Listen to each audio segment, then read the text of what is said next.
I'm Hey, ready. Chris, how long were you in the military? Wait, Cass, what are we doing? You starting the show? No, I just was Get him asking one. him. That's a great question. Okay, well, you can ask him again, but don't you want to introduce him in a way that's powerful? I'm going to start the show. I have a great idea. Okay, all right. Ladies and gentlemen, welcome to Locked into Leadership. My name is Matt Phillips. As always, my co-host is Cassandra Anderson. And we have a guest today that both Cass and I are fighting over who gets to introduce. And I have, like many things in my life, I have lost that battle to Cassandra, and she is going to introduce Chris with a number of questions and make the most richest introduction. Go ahead, Cass. Chris, that's what not being prepared looks like on the show. What? We're not editing any of this out. This is in. Are we even recording yet? Oh, that's a good question. Yes, we are. Well, Matt's recording it to his computer. Yes. And I think we're recording in the cloud. Nice, good. So if you'd like to ask some you have to edit questions, that out, Matt. Cass, happy to redo the intro, although I always like organic. So if you want to ask him a bunch of questions or write it down, we can redo the intro if you like. No. So I would just have a prepared statement. As you know, Matt, I know you like to put me on the spot, so I am going to show you what a distinguished Toastmaster can really do here. Wow. So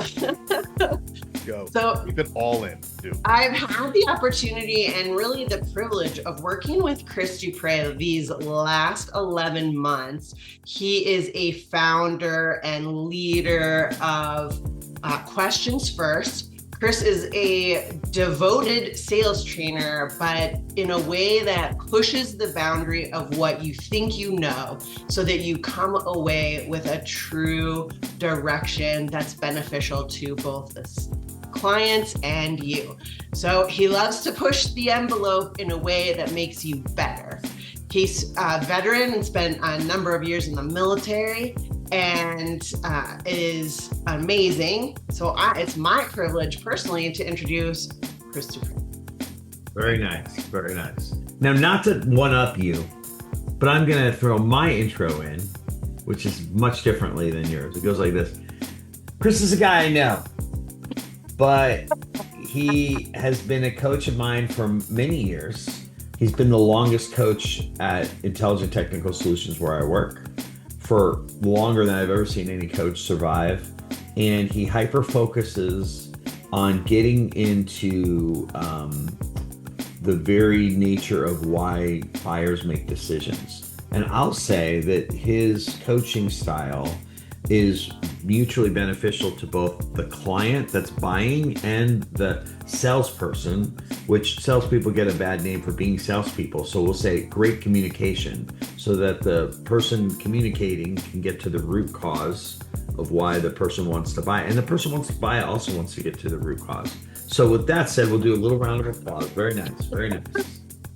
Chris DuPre, welcome to Locked into Leadership. You know, here's one thing I noticed though, Chris, before we jump in, is that neither of us asked you any questions to get this intro started. And you've been teaching us to ask a lot of questions and we're battling it out on who can talk the most. Yeah, I mean, you guys are why I have a job. It's true. It's true. We're deleting this whole episode. No, I'm just kidding. Chris, what is a mantra or phrase that you live by?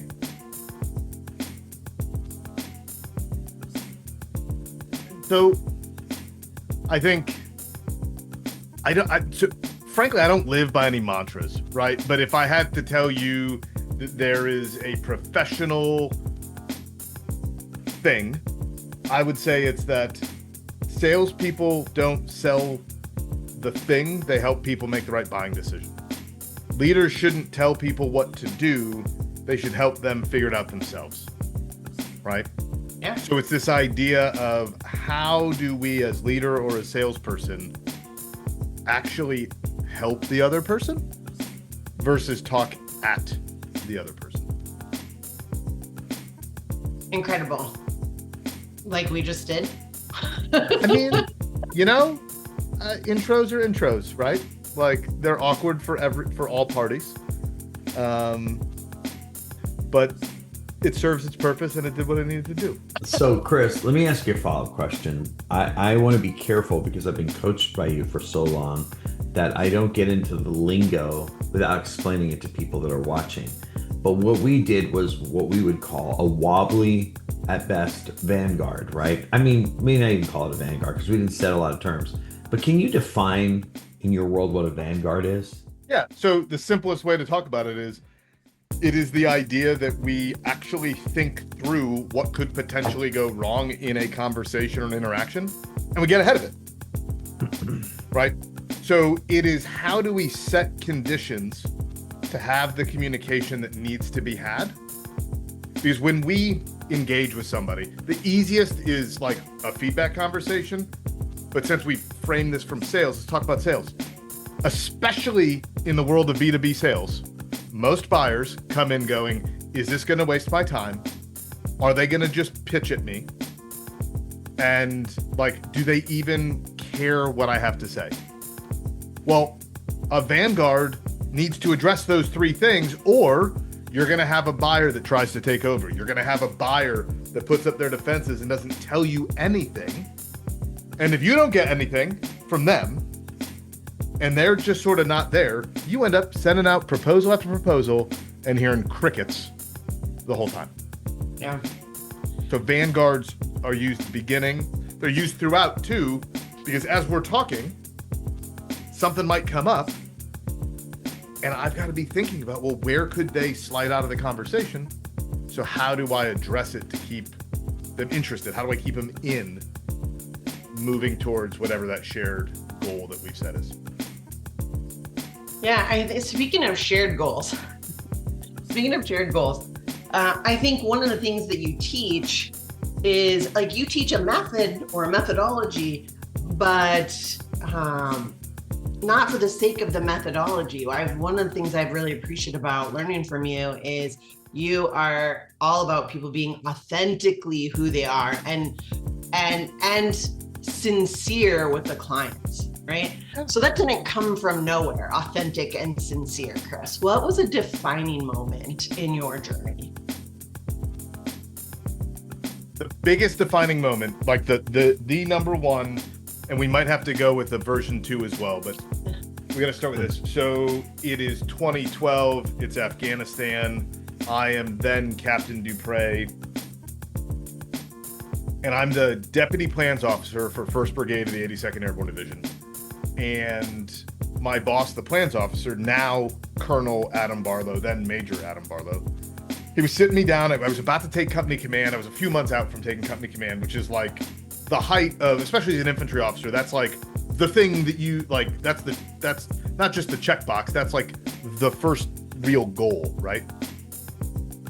And we sat down for what we would call a one-on-one in the civilian world. In the Army, you call it a counseling session. And he was trying to tell me things I need to work on. And as soon as he brought something up, I did what most people do. And I got not just defensive, but like I cut him off and was like, sure, I'm already working on that. And he looked at me and like, we were really tight. I mean, we're talking, we spent 18 hours a day together, probably. We ate breakfast, we worked out together, we ate breakfast together. We were like in the latrine brushing our teeth at the same time every morning. Like we were together, okay? And he looked at me and he said, if you ever cut me off again, Chris, I'm gonna punch you in the face.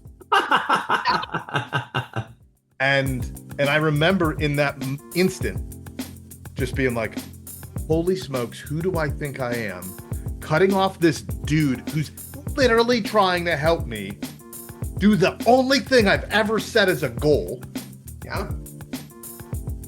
And it's because I assumed that that's the thing. And so at that moment I learned like, holy smokes, brother, you need to shut up. Like, let people finish their sentences. Stop trying to insert yourself. Hear what other people have to say. And it was a long journey from that moment, but that is the pinnacle point where it like clicked that, oh, you suck at listening. And that has been something that continues to help as as I continue to move forward and grow as a human. I just want you to know. Most people suck at listening. Sorry, Val. No, I was just going to say, I want you to know it's not a question for me, Chris, of if I would have gotten punched in the face. I sit here and think how many times I would have been punched in the face. I already know I would have been. I just wonder like how punched up my face would be currently now if I was in your shoes. It was just one of those moments, because I love Adam Barlow, right? Like this. So this is, I just found this the other day. This is actually from him, right? We used to have a joke that we all had to row, like 'cause we were on a staff. And so this says row well and live, right? Right? Yeah, well, especially in Afghanistan. And the funniest thing is that he put my nickname that he gave me, which was utterly worthless, as it was a term of endearment. It was literally for this really cool thing. But like, these types of things are the things that you remember. Yeah. They become artifacts of who you are. And the more of those artifacts that you have, like the more you can see who you are and who has influenced you and how all that stuff comes together. So that's a long answer. It's great. So pivoting to your current company, question first, what's something that makes that company special?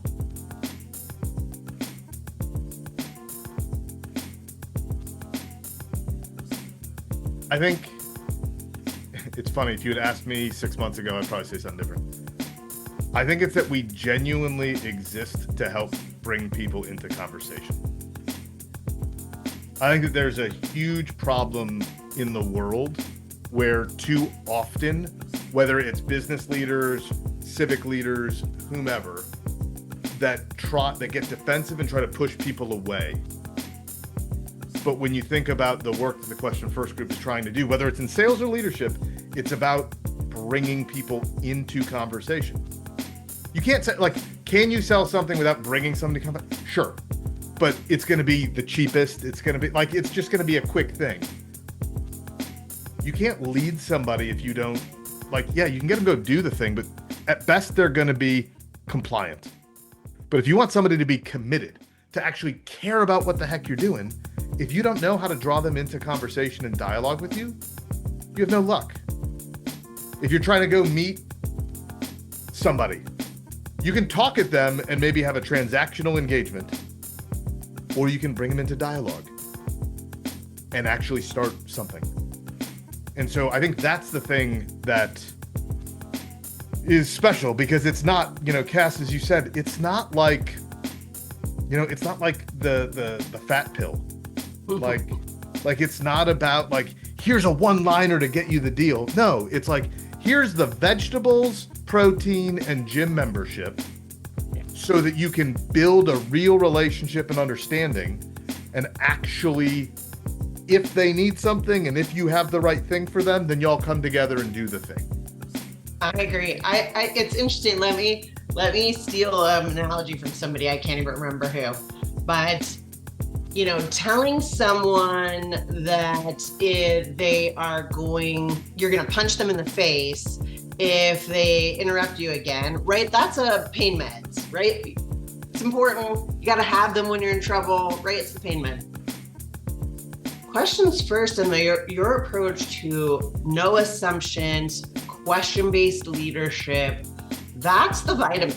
And that's the vitamin that changes the world. Because if we stop broadly as humanity, stop assuming what other people mean when they say something, or when someone's having a really negative response, I found that it's much easier to diffuse that with a question than with a command.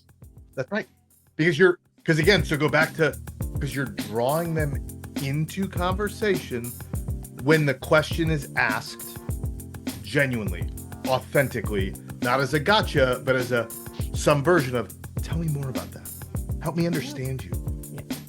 Well, right? And if people feel understood, they oftentimes will lower their defenses a little. Yeah. because now it's not adversarial. Yeah. And when it's not adversarial, we can get on the same side of the table. We can learn what's possible. That's right. Yeah, I love that. Before you ask your next question, I just want to say what's hard about interviewing Chris to you, Cass. And we've had a lot of people on the show, but they seem to be good interviews, but they're far away from our world as far as things we need and how we grow. In my career, I've had so many people tell me how to do it that they're not in the trenches, or they're not talking to people. Chris is so in the trenches with us. I find it very challenging not to just talk shop with him, because his material is so rich and it is very interesting to study. So I'm struggling with staying on script, Cass, is what I'm telling you. I mean, we can have it be organic. It's certainly more fun that way. And I mean, I think organic ways, to Chris's point, like, if we have this planned question script, which we hope brings forth the thing, then we are not practicing the law of three. Oh. So I don't want to give away all Chris's secrets. If people want this amazing training, they should definitely talk to Chris and read his book. Do you want to brag about it, Chris? I mean, there's a book. You can go and get it. Matt will put it in the link right here. I mean, so I think everybody should get all this stuff, right? It's just, where do we want the conversation to go? Because I would rather, talk about whatever it is you want to talk about, and then we can, the Pathfinder's way will get into people's hands. I'm not worried about it. Sounds good. So, as you guys grow, let me step back for a second, Chris. We got to miss you a lot earlier this year. Yeah. What is something that you brought back with you that you didn't have before, that you think is going to make a difference in the way that you operate your business, from an urgency perspective, or from a compassion perspective, or anything like that? Yeah. Well, we, my getting sick sort of shocked the rest of the org of like, hey, we need more coaches, right? So that was a big piece of it, right? And so we've actually brought on 3 new folks that are coming into our world. But for me personally, I've, for my whole time post-Army, so I got out of the Army in 2014. If you asked where do I spend most of my time, it would have been at work. It would have been work related. It would have been, there was some playing some instruments. There was like hanging out, but it was like, going to some kid stuff, but it was like work. And I don't know that getting sick back in February changed any of this, because I was on this trajectory anyway of not spending all of my time in my business. That doesn't mean that I don't spend a lot of time in my business, but I've definitely, over the last year or so, changed the dynamic of where the majority of my time and energy tend to go. Yeah. I think that's awesome, Chris. What has that shown you so far?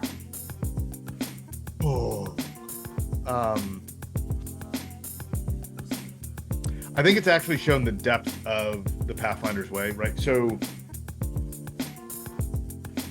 always knew that there was more to it than just like helping people sell stuff, like all of us, right? So, but I think I've really made the connection to bring, like, how it brings people into conversation or into communion with each other since then, instead of just like,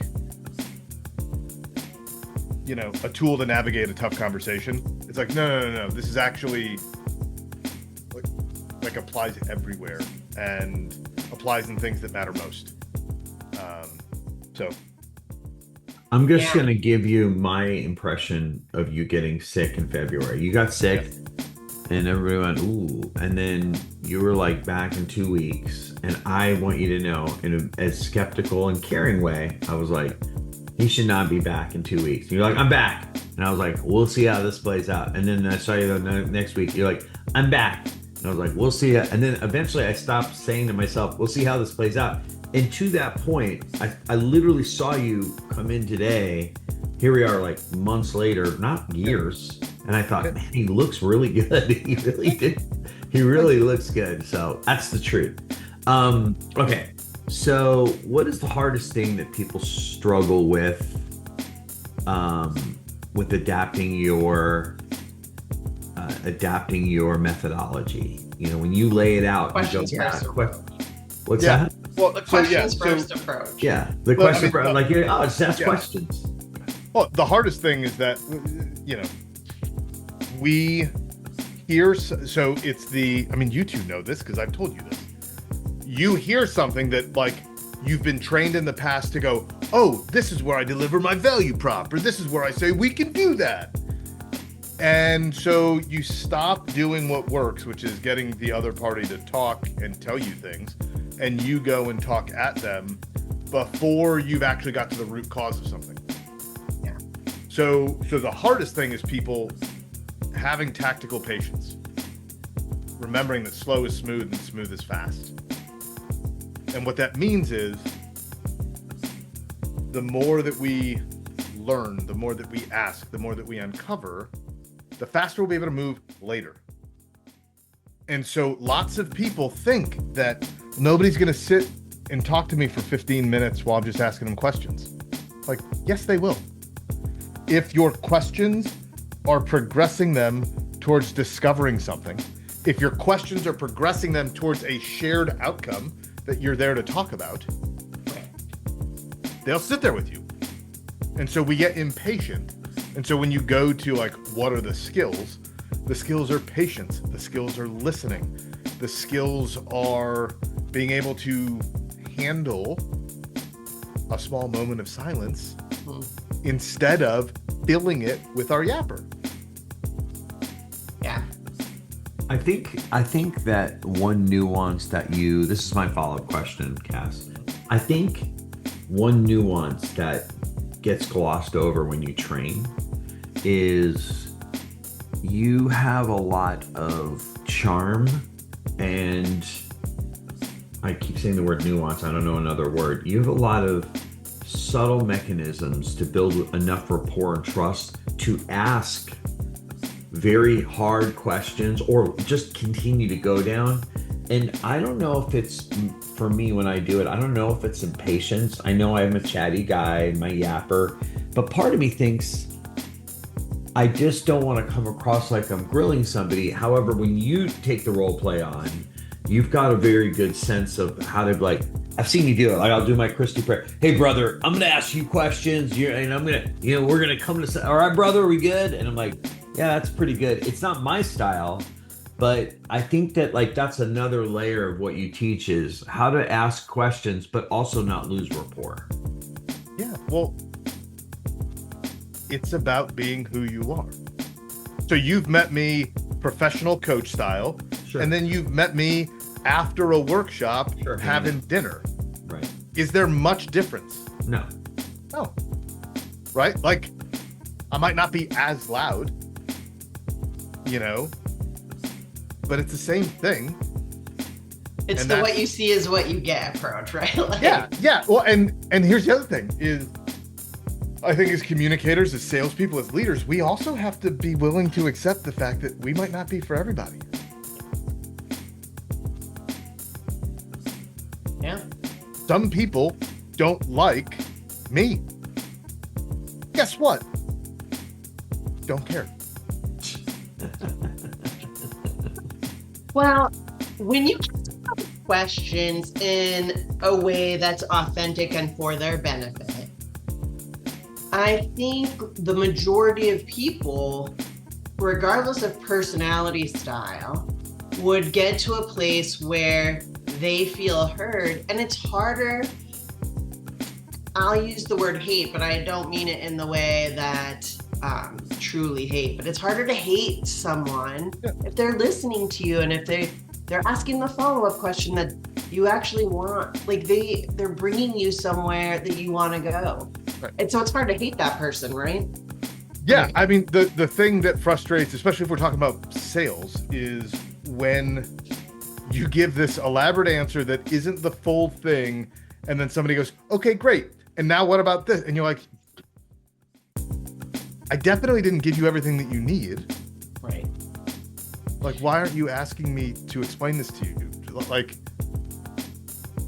and at that point, you realize that that person is just there trying to make a sale instead of trying to help you solve whatever problem you got. Yeah. Yeah, which no one wants to feel like they're just somebody's, paycheck. That's right. All right. So in your life, personally, or in your business, what are your biggest goals and challenges right now? What are the BHAGs you're taking on? So in the business, it's really filling up new coaches. It is really me doing the work that I want to do and not the work that we might always need, right? So I guess what that means, to be specific, is I like big problems to go coach people out of, right? So probably less sales coaching for me and more CEO leadership team coaching in the future, and more speaking. So that's like me. And I mean, granted, my freaking speaking card is very full right now, but like that's more of that. Personal life side, I mean, my daughter's gonna be a senior in high school, so like that whole bucket of crazy, college and all of that stuff, and then I'm working on building a men's group, and that is a Herculean task, but very needed. I love it. Yeah. I mean, it sounds pretty well-rounded. I can't wait to hear more about that and ask follow-up questions about it. Yeah.